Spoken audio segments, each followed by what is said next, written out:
이 리뷰는 지극히 주관적인 의견을 담고 있으며 어디까지나 참고만 해주시면 감사하겠습니다.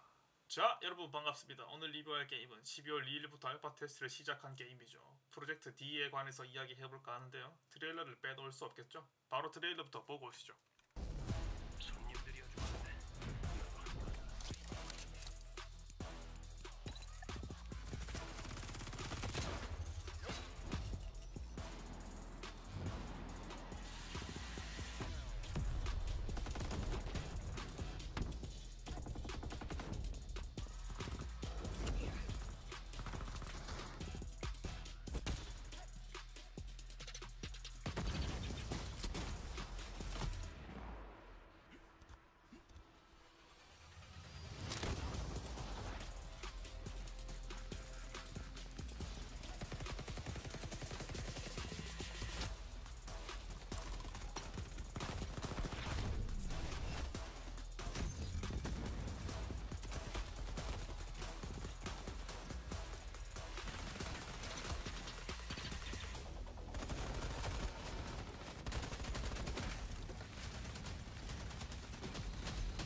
트레일러 참 잘 만들었죠? 게임도 트레일러만큼의 값어치를 하는지 한번 알아보러 갑시다.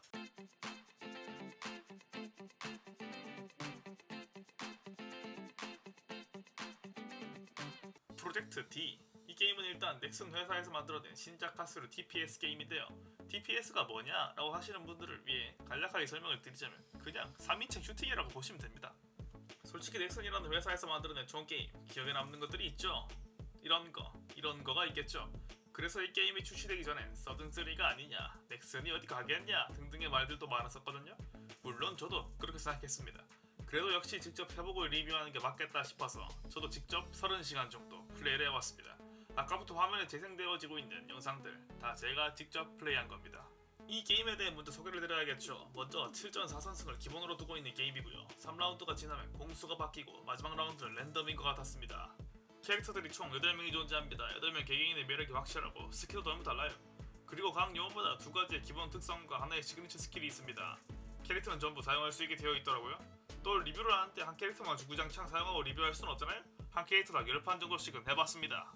2가지 기본 특성과 하나의 시그니처 스킬이 있다고 했죠. 그거 이외에도 랩톤이라는 우리가 흔히 부르는 특성, 퍽이 있습니다. 랩톤은 노코스트라는 제한 아래 최대 3가지까지 낄 수 있어요. 맵에 자기장이 존재합니다. 게임이 진행되고 시간이 조금 지나면 자기장이 서서히 줄어들어서 게임의 속도를 높였어요. 또 맵마다 시야를 가리는 모래 폭풍과 사운드를 가리는 비와 같은 특이한 지형 특성들이 존재합니다. 또 팀 업그레이드라는 기능이 있는데 이것들로 파츠들을 붙일 수도 있고 여러가지 팀 전체에 이점을 주는 것들을 업그레이드합니다. 게임 설명은 이 정도면 된 것 같고 여러가지 장단점에 대해 소개를 해드릴까 하는데 단점 말하기 전에 칭찬부터 해줘야겠죠?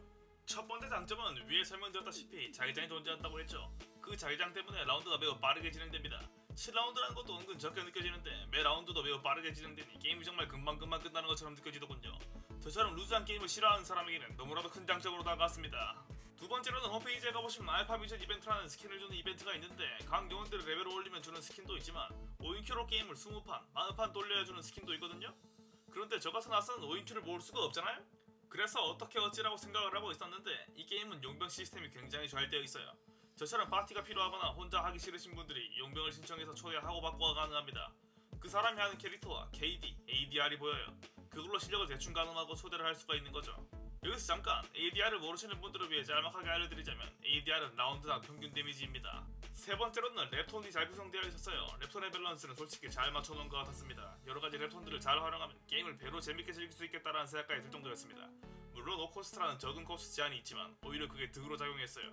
오코스트라는 적은 코스트 제한이 있어서 더 밸런스도 맞고 재밌었습니다. 네 번째는 캐릭터마다 고유 개성이 있어서 다양한 전략들을 활용할 수 있었어요. 이 게임은 중고픽이 가능합니다. 그래서 여러가지 전략들을 사용할 수 있었습니다. 예를 들어 니키 같은 경우에는 재화 획득 또는 감소라는 시그니처를 가지고 있는데 이것을 이용해서 첫 라운드에 돈을 많이 얻어서 상대팀과의 격차를 낼 수 있었습니다. 이런 식으로 많은 조합들을 생각해낼 수 있을 것 같다는 생각이 들었습니다. 다섯 번째로는 최적화가 정말 잘 되어 있었습니다. 게임을 약 30시간 플레이해보면서 렉이나 프레임 드랍을 전혀 느끼지 못했습니다. 솔직히 베타에서 최적화가 잘 안 되어 있는 게임을 많이 봐서 기대를 안 했지만 의외로 너무나 최적화가 잘 되어 있었습니다. 여섯 번째로는 게임 자체에서 전적 시스템을 만들어 놓았습니다. 홈페이지에 들어가 보시면 요원 리포트라는 게 존재하는데 그걸로 나의 전적을 볼 수가 있었습니다. 홈페이지 하나로 해결할 수 있어서 다른 홈페이지를 들어가거나 찾을 필요가 없어서 너무 편했습니다. 칭찬은 이 정도로 하고 이제 단점을 신나게 까볼 겁니다.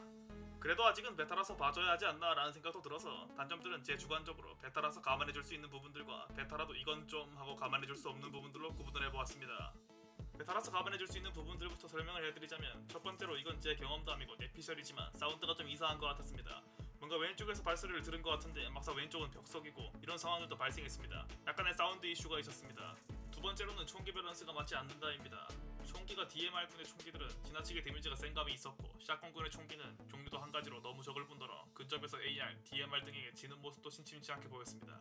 샷건을 많이 맞춘 것 같은데 죽지 않는 모습도 심심치 않게 보였습니다. 그리고 SR의 노줌샷이 굉장히 잘 맞았습니다. 세 번째로는 맵 밸런스가 맞지 않았습니다. 특히 브릿지와 10야드라는 맵이 수비가 굉장히 유리해서 별로라는 유저들의 평도 많았습니다. 물론 저도 그렇게 생각합니다.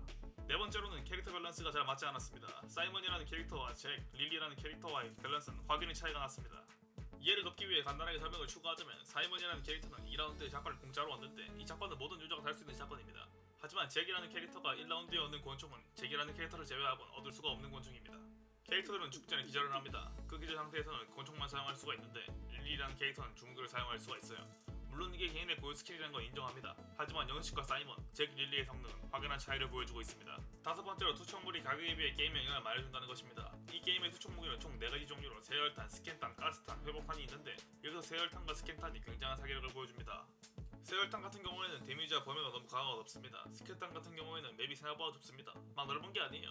그런데 스캔탄의 범위는 넓고 유지시간이 깁니다. 스캔탄은 솔직히 존재하는 게 이해가 잘 안 되었습니다. 물론 이것도 저의 생각이겠지만요. 여섯 번째로 각종 튕김 현상입니다. 이것들은 정말 그럴 수 있겠구나 싶어서 단점으로 이야기하기도 애매하네요. 넘어가죠.